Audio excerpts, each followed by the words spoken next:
할렐루야.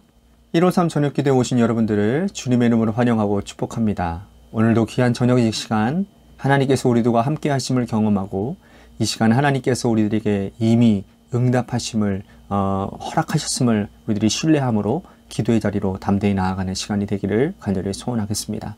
오늘 하나님께서 우리들에게 주신 말씀 먼저 보도록 합니다. 요한계시록 11장 1절에서 3절 말씀까지 보겠습니다. 요한계시록 11장 1절에서 3절 말씀입니다. 우리 같이 한 목소리로 다 함께 봉독하도록 하겠습니다. 시작. 또 내게 지팡이 같은 갈대를 주며 말하기를 일어나서 하나님의 성전과 제단과 그 안에서 경배하는 자들을 측량하되 성전 바깥 마당은 측량하지 말고 그냥 두라. 이것은 이방인에게 주었은즉 그들이 거룩한 성을 42달 동안 짓밟으리라. 내가 나의 두 증인에게 권세를 주리니 그들이 굵은 베옷을 입고 1260일을 예언하리라. 아멘. 여러분들 영화 좋아하십니까? 특히나 헐리우드 영화, 서양 영화를 여러분들은 좋아하십니까? 이 헐리우드 영화는요, 여러분 마지막까지 잘 봐야 됩니다. 주인공이 처음부터 시작해서 거의 영화가 끝날 때까지 고생하고 어려움을 겪고 거의 죽을 뻔 하더라도 결국에는 마지막에 가면 뭡니까? 기가 막힌 반전을 이루어내고 마지막에는 승리하는 자가 주인공이기 때문인 것입니다. 영화를 보는 취향에 따라서 어떤 사람은 열린 결말을 좋아하기도 하고요. 또 어떤 사람은 슬픈 결말을 좋아하기도 하지만 그러나 많은 사람들이 이 주인공이 결국 살아남고 승리하고 악한 사람들이 심판받는, 즉 권선징악으로 영화가 끝날 때 그때 그 마음이 카타르시스를 느끼지 않습니까? 그런 영화를 좋아하는 많은 분들은 이 요한계시록을 읽으면 통쾌함을 느끼실 것입니다.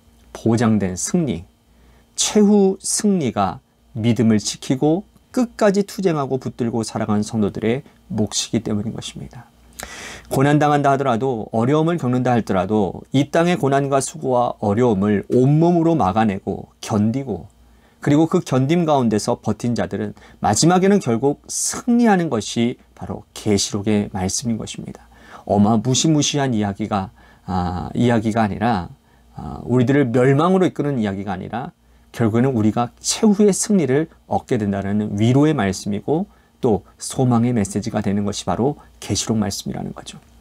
오늘 본 말씀에도 두 증인이 결국은 순교하나, 그러나 하나님께서 그들을 살리시고 최후 승리를 얻게 하시는 장면을 우리들에게 보여주고 있습니다. 오늘 읽은 11장은 7 나팔 심판 가운데 있는 본문입니다. 6번째 천사까지 나팔을 불고 이 땅을 심판했습니다. 하지만 하나님께서는 7번째 천사가 나팔을 불 때까지 아직 유예 기간을 두셨던 것이죠. 7번째 천사가 나팔을 불게 되면 크고 무서운 심판이 일어나기 때문인 것입니다. 그래서 하나님은 그 심판 이전에 돌이키기를, 회개하기를 기다리고 계셨던 것이죠. 한 힘센 천사가 두 발을 한쪽은 바다에, 한쪽은 땅에 딛고 펴놓은 작은 두루마리를 펴고 하나님의 말씀을 읽게 했습니다. 많은 사람들이 하나님의 말씀을 읽고 듣고 돌이키고 회개하기를 기다리고 계셨던 것이죠. 이제 오늘 본문에서 두 증인이 등장하는데 그 증인들이 7번째 천사가 나팔을 부는 심판 이전에 하나님의 말씀을 증거할 사명을 가지고 있습니다. 3절 말씀을 다시 보겠습니다. 내가 나의 두 증인에게 권세를 주리니 그들이 굵은 베옷을 입고 1260일을 예언하리라. 자, 이 두 증인에게 하나님이 권세를 주셨어요. 굵은 베옷을 입게 하고, 즉 회개를 촉구하는 모양이죠. 1260일을 예언하겠다 그랬습니다. 자, 이 1260일을 달로 계산을 하면 며칠이 되느냐? 42달이 되는 겁니다. 3년 6개월인 거예요. 3년 6개월이라는 동안만 예언하는 것이 아니라 이 세상의 악한 세상의 사탄 세력에게 허락하신 하나님의 기간이 3년 6개월이라는 뜻인 거죠. 그러니까 한정된 기간이라는 의미입니다. 자, 악한 사단이 이 세상을 다스리는 한정된 기간 동안 하나님은 동시에 두 증인에게도 권세를 주셔서 그 기간 동안 백성들이 돌이키고 회개하고 하나님의 백성이 되라고 두 증인에게 이 기간 동안 복음을 전하고 말씀을 전하는 사명을 주셨다라는 겁니다. 이것은 그 옛날 우리 선지자들에게도 주신 사명이기도 하고 오늘 우리들에게도 주신 사명이기도 한 거죠. 우리는 세상의 종말이 언제 일어날지 모릅니다. 이 사실은 누구도 몰라요. 아무도 모르는 일입니다. 이 세상의 종말, 예수님의 재림은 하나님 아버지 한 분만 알고 계시기 때문인 것입니다. 하지만 그 날이 이르기까지 우리는 세상의 종말이 될 때까지 두 증인으로서의 사명을 감당해야 된다라는 것이죠. 열심히 복음 전하고 열심히 말씀 외치고 그 말씀 전하고 외칠 사명이 우리에게 있다라는 거예요. 그들의 정체성을 이렇게 성경은 말씀을 하고 있습니다. 4절 말씀 보십시오. 그들은 이 땅의 주 앞에 서 있는 두 감람나무와 두 촛대니, 두 증인을 두 감람나무와 두 촛대라고 비유를 하고 있습니다. 자, 감람나무라고 말씀하는 것은 뭡니까? 구약의 스가랴 4장 3절을 그대로 인용하고 있는 거예요. 그 말씀에 보면 하나님의 말씀을 비추는 등장을 지키는 두 나무를 감람나무라고 표현을 했습니다. 그러므로 두 증인은 감람나무라고 표현한 것은 하나님의 말씀을 지키고 수호하는 자라는 뜻을 가지고 있는 거죠. 촛대는 뭘까요? 계시록에 의하면 교회를 말합니다. 그러므로 두 증인은 감람나무와 촛대라고 표현하는 것은 하나님의 말씀을 수호하는 자요, 교회를 대표하는 자라는 의미라는 것이죠. 말씀을 지키고 수호하고 교회를 대표하는 자들은 세상의 종말이 이르기까지 악한 자들, 아직까지 회개하지 않는 자들에게 복음을 전할 사명이 있다는 겁니다. 하나님은 그들에게 엄청난 능력과 권세를 주셨다는 거예요. 즉 물과 불을 다스릴 수 있는 권세입니다. 5절과 6절 말씀 보십시오. 만일 누구든지 그를 해하고자 하면 그들의 입에서 불이 나와서 그들의 원수를 삼켜버릴 것이요 누구든지 그들을 해하고자 하면 반드시 그와 같이 죽임을 당하리라. 그들이 권능을 가지고 하늘을 닫아 그 예언하는 날 동안 비가 오지 못하게 하고 또 권능을 가지고 물을 피로 변하게 하고 아무 때든지 원하는 대로 여러 가지 재앙으로 땅을 치리로다. 불과 물의 권세를 가진 두 증인이 얼마나 대단한 사람인지 여러분들 읽어보면 느낄 수 있겠죠. 모세 같지 않습니까? 그죠? 모세와 같은 큰 하나님께서 모세를 사용하셔서 그런 능력들이 나타난 것처럼 두 증인도 이런 대단한 능력들을 가지고 있다는 거예요. 그러니까 하나님의 종말을 예언하는, 그죠? 말씀을 전하는 우리들에게 이러한 권세와 능력을 주신다고 약속하셨습니다. 그런데 이러한 권세를 가진 자들도 세상 권력자들에 의해서 죽임을 당하게 되는 거예요. 7절 말씀 보십시오. 그들이 그 증언을 마칠 때에 무적행으로부터 올라오는 짐승이 그들과 더불어 전쟁을 일으켜 그들을 이기고 그들을 죽일 터인지예요. 계시록에서 짐승은 국가 권력을 의미합니다. 다시 말씀드리면 그 당시에 도미티아노스 황제가 국가 권력, 그죠? 로마 황제가 하나님의 말씀을 증거하는 증인들을 죽인 것이죠. 그런데 그들이 죽임당하고 나서도 국가 권력이 두려워서 사람들은, 성도들은 이들의 시신을 거두지도 못하는 겁니다. 9절 말씀 보십시오. 백성들과 족속과 방언과 나라 중에서 사람들이 그 시체를 사흘 반 동안을 보며 무덤에 장사하지 못하게 하리로다. 사흘 반 동안 시체가 길에 그냥 버려져 있는 겁니다. 그 누구도 그 시신을 거두어서 장사드리지 못하는 거예요. 그 정도로 세상의 악한 세력들, 국가 권력은 강력한 힘을 가졌다라는 것이죠. 자, 여기까지 보면요, 두 증인이 진 것처럼 보이지 않습니까? 그죠? 철저하게 패배한 것처럼 보이지 않습니까? 하나님의 말씀을 붙들고 증거하고 가르치고 세상의 종말이 오기까지 회개하기에 힘썼던 사람들, 근데 어떻게 이들에게 이러한 결말이 있을 수가 있을까?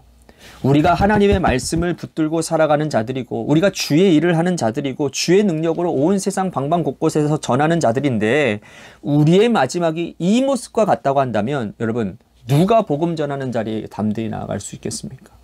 그잖아요. 우리도 이 두 증인의 마지막 모습이 이렇다면 하나님께 원망하지 않겠습니까? 하나님, 내가 주님의 말씀 지키고 행하고 열심히 복음 증언은 했는데 왜 내 마지막을 이렇게 하시는 겁니까, 하나님?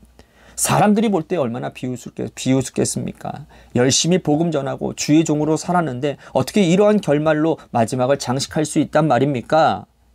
그런데요, 여러분, 하나님의 마지막은 이렇게 끝나는 게 아니라는 거예요. 자, 11절과 12절 말씀 보십시오. 3일 반 후에 하나님께로부터 생기가 그들 속에 들어가매 그들이 발로 일어서니 구경하는 자들이 크게 두려워하더라. 하늘로부터 큰 음성이 있어 이리로 올라오라 함을 그들이 듣고 구름을 타고 하늘로 올라가니 그들의 원수들도 구경하더라. 3일 반 동안 그들의 시체를 치우지도 못하고 장사 지내지도 못하게 했어요. 그런데 3일 반 후에 하나님의 생기가 그들 가운데 들어가서 두 증인이 부활했다라는 겁니다. 예수님께서 죽음을 이기시고 부활하신 것처럼 하나님의 말씀을 전하다가 순교한 두 증인이 부활을 한 거예요. 그리고 많은 사람들이 보는 앞에서 구름 타고 하늘로 승천하는 겁니다. 마치 예수님께서 여러 사람들의 증인들이 보는 앞에서 구름 타고 승천하시는 것처럼 이 두 증인도 하늘나라 백성이 되었다, 그 말이라는 거예요. 놀라운 승리 아닙니까? 증거처럼 보였지만 하나님께서 그들을 통해서 많은 사람들 앞에서 최후의 승리가 두 증인의 것이라는 것을 보여주셨다라는 거예요. 그러므로 이 편지를 읽는 초대교회 일곱 교회 성도들이 여러분 얼마나 위로를 받겠습니까?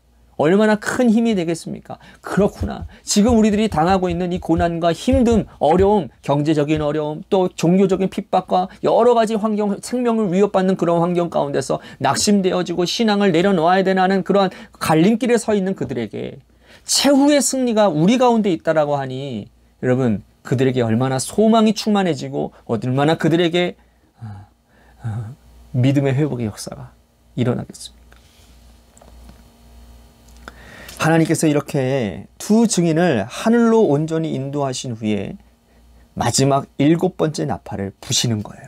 자, 이때부터 무서운 심판이 시작됩니다. 15절 보십시오. 7째 천사가 나팔을 불매 하늘에 큰 음성들이 나서 이르되 세상 나라가 우리 주와 그의 그리스도의 나라가 되어 그가 세세토록 왕노릇 하시리로다 하니. 마지막 7번째 나팔을 불기 전에 하나님은 당신의 증인들을 하늘나라로 인도하시다는 겁니다. 자, 이게 여러분 이 부분을 가지고 휴거라는 말이 나오는 거예요. 휴거. 들림 받는 거예요. 들림 받는 겁니다. 언제 한번 하늘 나팔 소리가 천군천사 하늘 나팔 소리가 웅 하고 울려지면서 하나님의 나라가 열려지면서 그때 인내하며 어두운 세상 악한 권세 가운데 짓눌려 있던 그런 성도들이 갑자기 하늘나라로 올려지는 겁니다. 죽음을 맛보지 아니하고 엘리야처럼 하늘에 올라가는 거예요. 하늘로 올라가는 겁니다. 오늘 우리들에게도 이 하나님의 위대하고 놀라운 축복과 약속이 우리 가운데 보장되어져 있다는 겁니다. 우리의 싸움은 보장된 승리를 확신하고 있는 싸움이라는 것이죠. 하나님께서 약속하셨어요. 비록 이 땅에서 고생하고 수고한다 할지라도 최후의 승리가 우리 것임을 믿고 붙들고 의지하고 이 말씀을 소망 가운데 두고 여러분 내일도 시작되어지는 여러분들의 고단한 인생길, 힘겨운 오늘 그 일들을 묵묵히 걸어나갈 수 있는 믿음의 여정이 우리 가운데 일어나게 하여 주시옵소서라고 오늘 말씀을 생각하면서 최후의 승리를 바라보며 주님께 소망을 두고 믿음을 두는 기도의 자리로 나아가기를 소원하겠습니다. 또 한 가지 우리 같이 기도할 것은 우리 관악교회 재개발을 위해서 간절히 기도했으면 좋겠습니다. 그리고 또한 우리 세워주신 임원들을 위해서 또한 저를 위해서도 기도해 주십시오.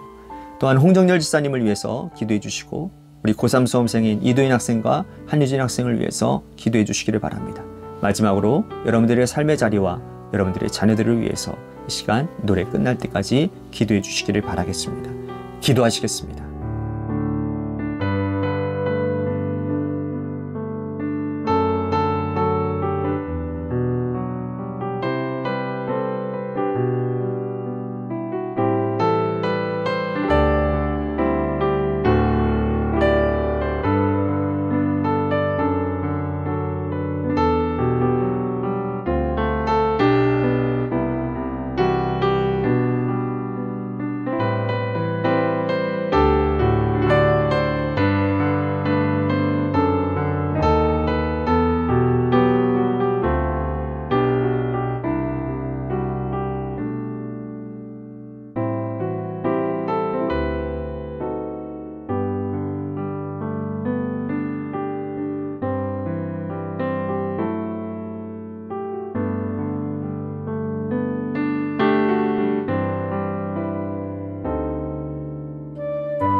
네.